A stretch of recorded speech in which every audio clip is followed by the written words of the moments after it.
The millionaire came to divorce, then froze when he saw his wife was pregnant.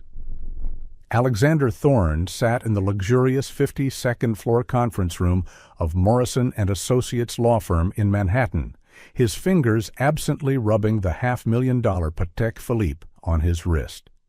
8 months? 8 months since Emma had walked out of his life without a single goodbye. Today, the divorce would be finalized, quick, civil, drama-free. He'd prepared himself for that. But when the oak door swung open and Emma Clark stepped inside, billionaire Alexander Thorne's world stopped cold. She wasn't the woman he remembered. Gaunt face, pallid complexion, an oversized second-hand sweater hanging loose on her frame. Her brown hair, once meticulously styled, was now pulled into a messy bun. But what stopped his heart wasn't her haggard appearance. It was her belly. 7 months pregnant, round and undeniable. Alexander felt the air drain from the room. Was the baby his or another man's? The math spun frantically in his head. 8 months since she'd left, 7 months pregnant, meaning she'd been pregnant before abandoning him. But why had she never told him? And why, despite everything that had happened, despite all the forgotten dinners, broken promises, and his mother's cruelty, did his heart still race desperately for her? 4 years. 3 blissful years, like something from a fairy tale. 1 year surviving in coldness and distance neither dared acknowledge. He was CEO of Thorne Industries, net worth $2.3 billion, a penthouse overlooking Central Park, his name in Forbes. Everything that defined success. But while he'd been building his tech empire, celebrating a spectacular IPO, his marriage had been crumbling piece by piece. And now, looking at Emma with no diamond wedding ring on her finger, replaced instead by a cheap plastic watch with that mysterious pregnant belly, Alexander Thorne, a man who'd controlled everything, faced the most painful and helpless question of all. Did he have any chance left? Or had he lost them both? The woman he loved and the child he'd never known existed. The air inside the law office thickened after Emma's brief greeting. Alexander could not tear his eyes away from the pregnant curve before him. His thoughts spun in chaotic circles, yet not a single question dared to leave his lips. Emma's attorney entered immediately afterward, closing the door with professional precision, as if completely unaware of the emotional earthquake that had just struck the room. "We can begin," the lawyer said in a neutral tone. Alexander did not hear him. He turned back to Emma and finally found his voice, though it came out hoarse and broken. "The baby?" He stopped, swallowing hard. "Is it mine?" Emma looked straight into his eyes without blinking. "Yes. It's yours?" The room seemed to spin. Alexander felt as if someone had just clenched his heart in a brutal grip. A child. He had a child growing inside the woman he loved, and he had never known. "Why didn't you tell me? Why did you hide?" "Hide?" Emma's voice was ice cold. "You want to know why, Alexander? Fine. I found out I was pregnant 3 weeks after I left that penthouse. 3 weeks I spent sitting in a clinic in Portland, trying to decide whether I should call you." "You should have called." "So your mother could accuse me of trapping her son with a baby?" Emma let out a quiet, bitter laugh. "So you would stay out of obligation? Out of guilt? I didn't want that. I didn't want my child to grow up feeling like a burden, like the reason their parents had to endure each other." "Emma, that's not—" "I've decided to raise this child on my own," she said firmly. "I came here today to finalize the divorce. I don't want alimony. I don't want any property disputes. I just want my freedom." Alexander's senior attorney, the gray-haired Mr. Morrison, shuffled his papers. "Mrs. Clark, given that there is a shared child, we need to discuss custody and financial support." "I don't want anything from him," Emma cut in, staring directly at Alexander. "I can't sign," Alexander said, his voice trembling. "I can't just put my name on a piece of paper and pretend my child doesn't exist." "You signed away our marriage every time you chose a meeting over me," Emma's voice cracked. Every flight to Tokyo, every cold, untouched dinner. You signed us away a long time ago, Alexander. This is just making it official. Perhaps, Emma's lawyer said gently, we should postpone this meeting, give both sides time to consider custody, and 4 weeks, Mr. Morrison nodded. We'll reconvene in 4 weeks. Emma stood up slowly, one hand supporting her lower back. Instinctively, Alexander shot to his feet, arms opening to help her, but she stepped back, her body shrinking away as if afraid of his touch. Emma. She did not look back. She simply walked out, her pregnant belly heavy, her thin shoulders slumped. Alexander stood frozen, watching her go, his heart tearing apart inside his chest. His eyes were desperate, pleading. Hers were empty, already dead. And when the door finally closed, Alexander Thorne knew he had just lost his last chance. Unless he did something. Right now. That night, Alexander sat alone in his 6,000-square-foot penthouse overlooking Central Park, a bottle of 30-year-old Macallan in hand, memories flooding back like the tide. 4 years ago, a charity gala at the Plaza Hotel. Thorne Industries had just donated $1 million to Bronx Public Schools, and Emma Clark, a young teacher with warm brown eyes and a genuine smile, stood on stage giving thanks. She spoke about her students with a passion Alexander had never seen in any board meeting. Later at the reception, he'd found her. You really believe in what you do, he'd said. You really don't? Emma countered, smiling mischievously. And he'd fallen, hard, madly. 6 months of whirlwind dating, a small wedding on the Long Island shore despite Victoria's fierce objections. That teacher girl just wants your money, Alexander. Year 1, year 2, paradise. Emma moved into the penthouse, transforming it from a cold showroom into a home. They cooked together, laughed on the sofa, made love under moonlight through floor-to-ceiling windows. Then year 3 arrived. Thorne Industries prepared for its IPO, the chance to take the company public, turning Alexander from wealthy to obscenely wealthy. He worked 18-hour days, flew between New York, Tokyo, London.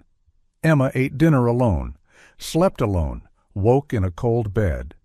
That February, Victoria hosted a charity luncheon. Emma attended, trying to fit in with the ladies in their Chanel silks. Victoria stood, raising her champagne. My son married a teacher. How lovely. Her voice was sweet, but the venom clear. Giggles rippled through the room. Emma sat there, cheeks burning, humiliated. 2 weeks later, Emma was fired. The principal cited conflict of interest, a fabricated scandal about fundraising. But Emma knew the truth. Victoria had called the school board. When Emma told Alexander, he was heading to the airport. I'll handle it, sweetheart. I promise. He never handled it. Too busy with the merger. April 10th, their 3rd anniversary. Emma bought a new dress with her savings, cooked his favorite meal, beef Wellington, Bordeaux wine.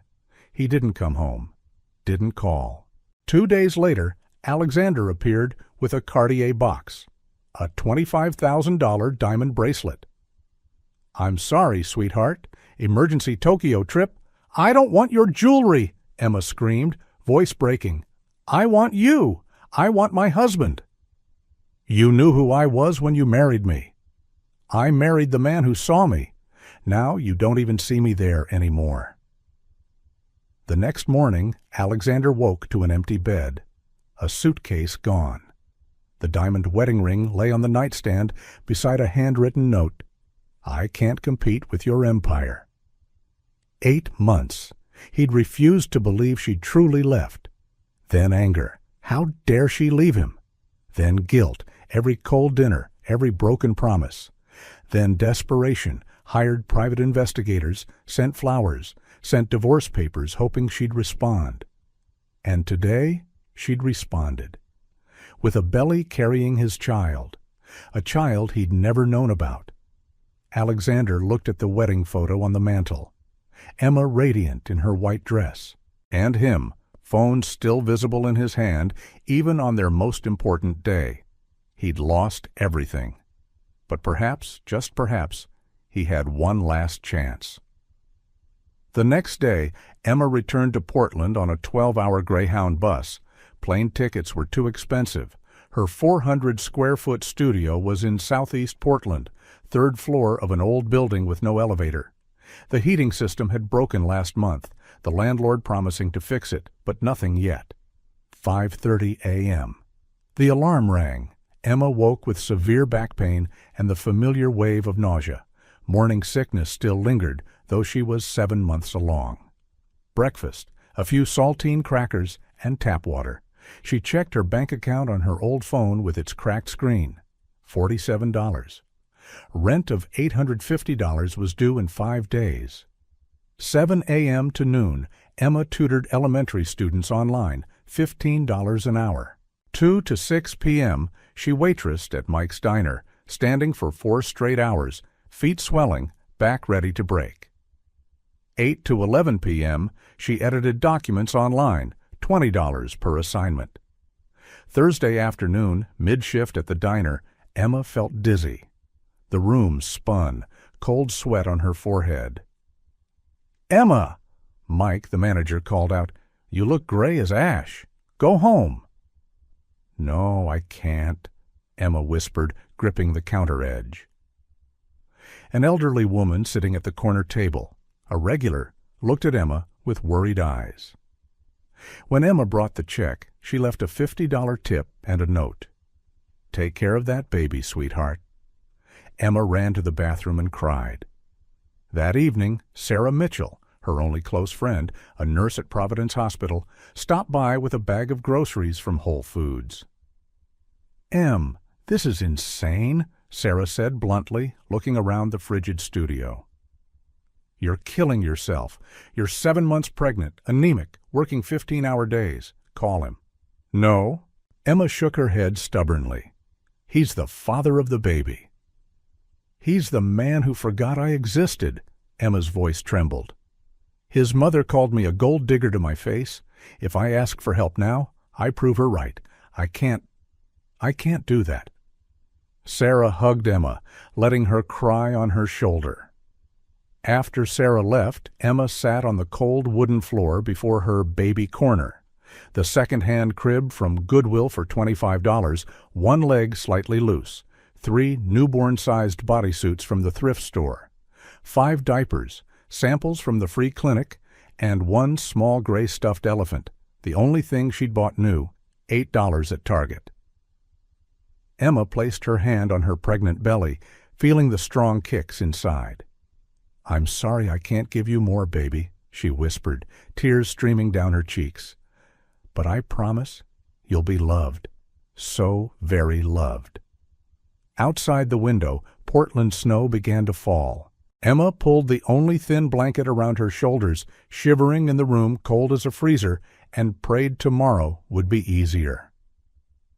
That night, Alexander couldn't sleep. He sat in his private office, Manhattan's lights glittering outside the window, but he only stared at his laptop screen. 2 a.m. He typed into Google, 7 months pregnant development. Images of babies in the womb appeared, fully formed, able to hear sounds, feel touch. His child, growing every single day. He typed again, dangerous pregnancy symptoms. Anemia, malnutrition. Stress can cause premature birth, severe back pain, each symptom like a slap to his face. Emma was experiencing all of this, alone. While he sat in his 6,000-square-foot penthouse with 30-year-old whiskey. Single mothers living below poverty line. He read articles, his stomach twisting. No health insurance, free clinics, multiple jobs, poor nutrition, high risk. Emma, God, Emma. 2:30 a.m. He dialed Victoria. She answered after the 5th ring, voice irritated. "Alexander? My God, it's 2:30 in the morning." "She's pregnant, 7 months." Silence. Then, "Is it really yours?" "Mother?" It's a legitimate question, Alexander. That girl came from— Stop. She'll use the baby to take half your fortune. She doesn't want a dime, Alexander roared, voice breaking. She's working 3 jobs, living in a studio, and you know why? Because I made her feel like she didn't deserve anything from me. You're being naive. I'm done listening to you. He hung up. Hands shaking, he dialed his personal assistant. Marcus answered after 3 rings, voice groggy. Mr. Thorne? Clear my schedule. 1 month. Everything. I'm sorry, but the board meeting? I don't care. Alexander enunciated each word. Cancel everything. Book a 6 a.m. flight to Portland. And Marcus, get me Emma Clark's address in Portland. Now. Yes, sir. Alexander hung up, looking out at the city that never sleeps. For 8 months, he'd built an empire. But what did an empire mean if the woman he loved was dying slowly in poverty? If his son was about to be born without a father? Not anymore. From now on, everything changes. He began packing. Portland was waiting. Emma was waiting, whether she knew it or not. 3 days after the divorce meeting, 9 p.m., Emma dragged herself up 3 flights of stairs, hands supporting her back, breath labored. Her shift at Mike's Diner had just ended. 8 hours standing, feet ready to detach from her body. She just wanted to lie down, even on the cold floor. Then she saw him. Alexander Thorne stood outside her studio door, not in his usual suit, but jeans and a black cashmere sweater. He looked exhausted, stubble covering his jaw, nothing like the polished billionaire Emma once knew. How did you find me? Emma's voice was ice cold. I hired someone. I'm sorry, I know it's— Invasive? Stalking? Typical Alexander Thorne? Emma turned her key, hand shaking. I had to see where you're living. I had to— Emma, please let me in. She opened the door, saying nothing. Alexander stepped inside and froze. The room was tiny, probably the size of his penthouse walk-in closet. No heating system, just a small electric space heater in the corner. A mini fridge with 2 eggs, bread, and a jar of peanut butter. Mold on the wall. And the baby corner. A worn-out crib, a few tiny outfits, 1 lonely stuffed elephant. You've been living like this? Alexander's voice broke. 8 months? Emma, God. It's not that bad. Emma set her bag down, trying to appear calm. Not that bad? Alexander spun around, voice rising. It's 45 degrees in here. There's mold on the wall. You're 7 months pregnant. And whose fault is that? Emma shouted back, voice cracking. Whose, Alexander? The question hung in the frigid air. Alexander opened his mouth, then closed it. He slowly sat on the worn sofa, head in his hands. And then Emma saw his shoulders shake, heard the unbelievable sound of sobbing. Alexander Thorne, the man who never cried, not even at his grandfather's funeral, was crying like a child. I did this, he whispered through his fingers. I drove you to this? You're suffering because I was blind, selfish, truly only cared about myself. God, Emma, I'm sorry. I'm so sorry. Emma stood there, watching the man who'd shattered her heartbreak before her eyes. Part of her wanted to push him out, but another part, the exhausted, lonely, frightened part, wanted to believe maybe he truly regretted. Why are you here, Alex? She asked softly. He looked up, eyes red-rimmed. Because I can't sign those papers. Because that's my child. Because 8 months without you has been hell. I can't let you do this alone anymore. You don't have the right to decide that. I know, but I'm asking, begging. Please let me help. Emma sat down, exhausted. I don't want your money. You're the mother of my child, my wife, still legally. Just paperwork. Then let me be here as the father, make sure you and baby are safe, just that. After a long silence, Emma nodded slowly. Fine, you can help with things for the baby, but no money directly to me. No pressure to move back to New York. You can visit, but don't pressure about us. Okay, Alexander whispered, as if not believing her words. Thank you, Emma. But looking at this cold room, at this gaunt, pregnant woman carrying his child, Alexander Thorne knew thank you would never be enough. The next morning, 7 o'clock sharp, a knock at the door. Emma opened it to find Alexander with a large paper bag from Starbucks. Whole wheat bagel, fresh squeezed orange juice, and a protein shake. He held it out tentatively. I read that pregnant women need protein. Yeah? Emma was about to refuse, but the smell of fresh-baked bread made her stomach growl. She took it, whispering, "Thank you." It became routine. Every morning Alexander appeared. No questions, no fanfare, simply present. Day 3, he hired someone to fix the heating system. The landlord said the building has an emergency repair fund. He lied. Day 5, the fridge was stocked full. Sarah must have stopped by, he said. Emma was suspicious, but too tired to argue. Week 2, the old crib's leg broke when Emma touched it.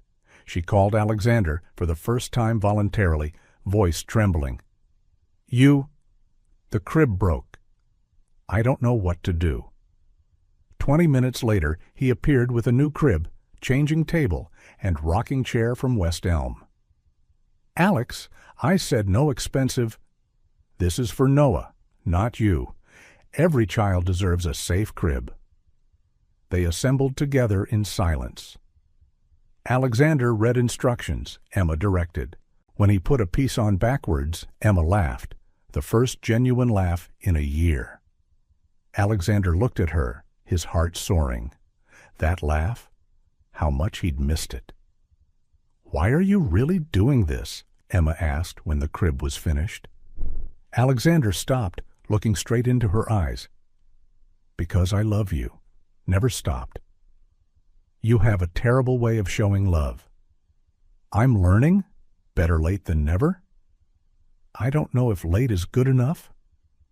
"Then I'll keep showing up until it is." Thursday of week 2, the prenatal appointment. Alexander drove the rented SUV, not a limo, taking Emma to the clinic. The waiting room was full of expectant fathers. Alexander sat there, feeling out of place, but determined. In the exam room, Dr. Patel, an Indian woman with gray hair, checked the file. "Emma, iron levels still concerning. Are you taking supplements?" "They're expensive," Emma began. "She'll take them," Alexander interrupted. "I'll make sure." Dr. Patel nodded. "Good. And Dad, make sure she's eating enough protein. She's malnourished, lost 8 pounds last month." Alexander looked at Emma, shocked. 8 pounds. While pregnant. Then came the ultrasound. The first time Alexander saw his child. The 3D image appeared on screen. Tiny face, fingers, body turning slightly. Heartbeat, 145 beats per minute. Alexander couldn't breathe. Tears flowed uncontrollably. He reached for Emma's hand. This time she didn't pull away. "That's our baby," he whispered. Emma looked at him, seeing real tears. The first wall in her heart began to crack. "Do you want to know the gender?" Dr. Patel asked. Emma looked at Alexander. "Only if you want." "Only if you want." Emma took a deep breath. "Yes?" "It's a boy, a healthy baby boy." In the car afterward, silence stretched. Then Alexander spoke. "A son. We're having a son." "Noah," Emma said softly. "I was thinking, Noah?" "Noah Alexander?" Emma was silent, then a small smile appeared. "Maybe."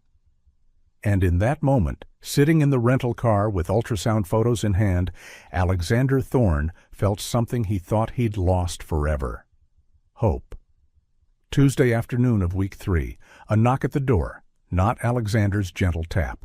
Forceful, demanding, authoritative. Emma opened it and froze. Victoria Thorne stood there in an ivory Chanel suit, her mess Birkin bag in hand, cold eyes sweeping the studio like inspecting an insect. "So, this is where you've been hiding?" "Mrs. Thorne," Emma kept her voice calm though her heart raced. "I'm not hiding. I'm living." "In this?" Victoria stepped inside uninvited, looking around with obvious disgust. "You know what you want, don't you? So name your price." "What?" Victoria opened her purse, pulling out a checkbook. $10 million. Disappear. Take the baby. Forever. Emma felt like someone had slapped her. "You want to buy your grandson?" "I want to protect my son from a mistake." "I'm the mistake?"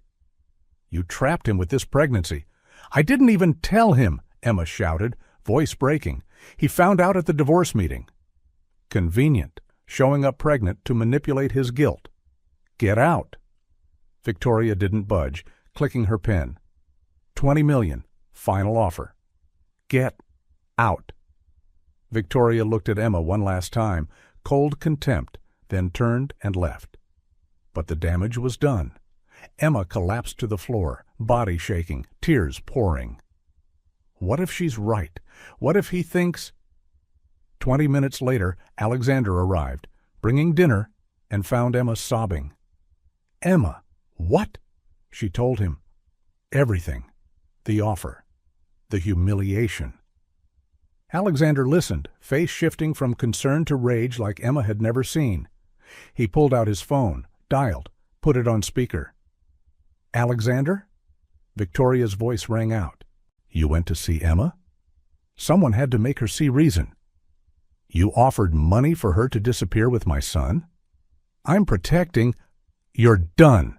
Alexander roared, voice like thunder. "Done interfering, done controlling. If you ever speak to Emma like that again, you will never meet your grandson. Never." "Alexander, you can't—" "Watch me." He hung up. Turning to Emma, he knelt down, gripping her hands. "Look at me. Look at me." Emma looked up, face wet with tears. "She thinks I trapped you." "She's wrong." "Am I? Pregnant, poor, living in squalor?" "Stop. Don't say that. You didn't trap me. I trapped myself in a meaningless life. You and Noah? You're the only things that matter." "How do I know you mean that?" "Because I quit." Emma froze. "What?" "Thorne Industries. I stepped down as CEO this morning. The COO is taking over. I'm staying in Portland." "You quit? Your life's work?"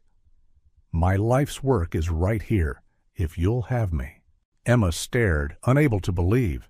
The man abandoning a $2.3 billion empire. For her, for their son. This wasn't the Alexander Thorne she knew.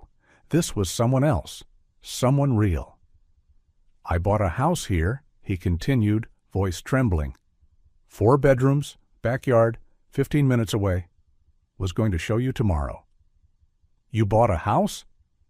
"My life is where you are." And in that moment, looking into his desperate, hopeful, loving eyes, Emma Clark began to believe. For the first time in 8 months, she began to believe that maybe, just maybe, this man had truly changed. Week 4, 37 weeks pregnant, technically full term, but still early. Emma still insisted on working at Mike's Diner despite Alexander's pleas. 8 p.m. Friday, mid-shift, violent pain tore through her belly. Not Braxton Hicks. This was real. Then she felt warm water running down her legs. Water broke. "Mike!" she screamed, gripping the counter. "Call! Call 911." Mike had already dialed emergency, but he also called Alexander, had saved his number for emergencies. Alexander arrived before the ambulance. He'd been nearby, buying nursery supplies. Bursting into the diner, seeing Emma ashen, trembling, he felt his heart stop. "Sweetheart, I'm here. I'm here." "Too early," Emma whispered, terrified. "It's early. If something's wrong—" "He's strong, like his mom." He gripped her hand tight. We'll be okay. Providence Hospital, maternity ER, monitors, IV. Dr. Patel called in. Contractions 3 minutes apart. Noah was coming. Emma, we need to let this happen, Dr. Patel said seriously. 37 weeks is full term. Fighting it now could be dangerous. I'm scared, Emma clutched Alexander's hand. I can't. You can, Alexander said, eyes never leaving hers. You're the strongest person I know. You'll do this, and I'll be here, every second. 14 hours. Hour 1 through 6. Emma walking the halls, Alexander supporting, breathing steadily. Between contractions, he read Pride and Prejudice, her favorite book. His voice trembled, but stayed firm. Hour 7 through 10, active labor phase, pain intensifying.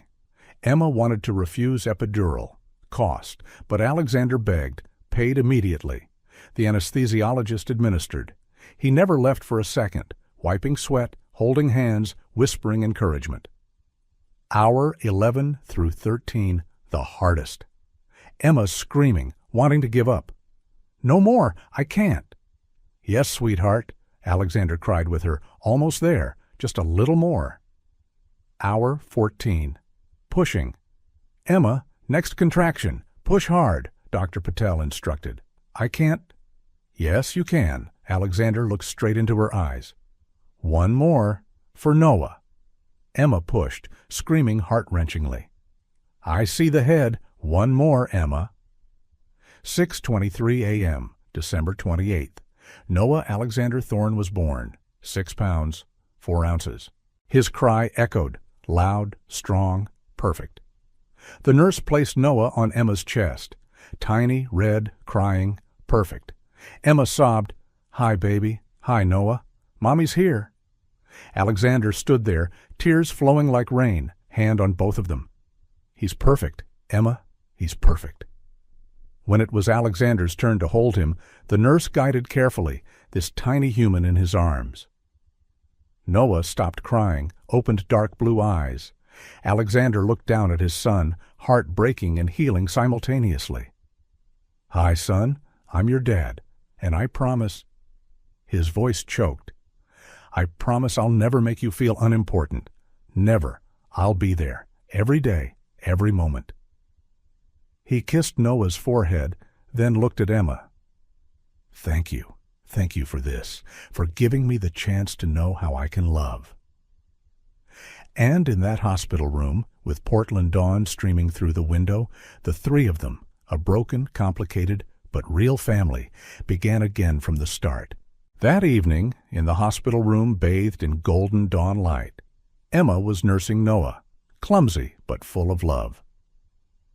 Alexander sat in the chair beside the bed, eyes never leaving them. The divorce papers, he spoke softly. 4 weeks have passed. They'll call... I'm not signing. Alexander froze. What? Emma looked up, eyes glistening with tears. I'm not signing. Not now. Maybe not ever. Emma, do you mean... I mean, I've watched you these past 4 weeks. The man who gave up his company, fixed my heater, held my hand 14 hours. That's not the man I left, not the man who forgot our anniversary. I'm not that man anymore, I swear. I know, I see it.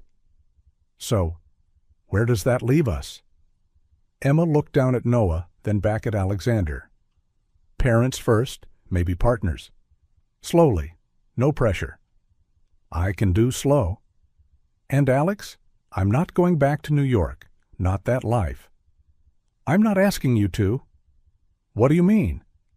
I mean I bought a house here, in Portland. 4 bedrooms, backyard, 15 minutes away. Was going to show you yesterday, but Noah couldn't wait. Emma laughed through tears.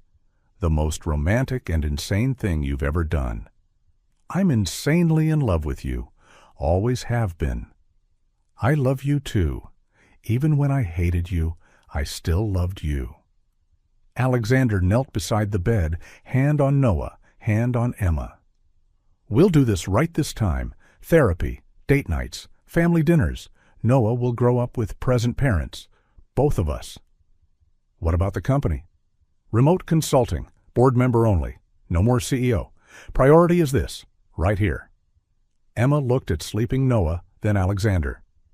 Okay, okay, okay, we try again. Clean slate. 6 months later, Portland house backyard. Laughter, music, smell of grilled meat, burning. Emma gardening, 6-month-old Noah, in bouncer, silky black hair, blue eyes like Dad, toothless smile, melting every heart. Alexander grilling, terribly, smoke everywhere, but trying his best. Sarah visiting with her fiancé, laughing as Alexander spilled BBQ sauce on his shirt. Look, buddy, Alexander lifted Noah, pointing at Emma watering flowers. See that beautiful lady? That's Mommy, the strongest, smartest, most amazing woman in the world. Noah grinned widely, grabbing Dad's nose. Emma walked over, kissed Noah's head, then Alexander's lips. We made it. We made it, Alexander echoed. What a beautiful mess. The best mess of my life?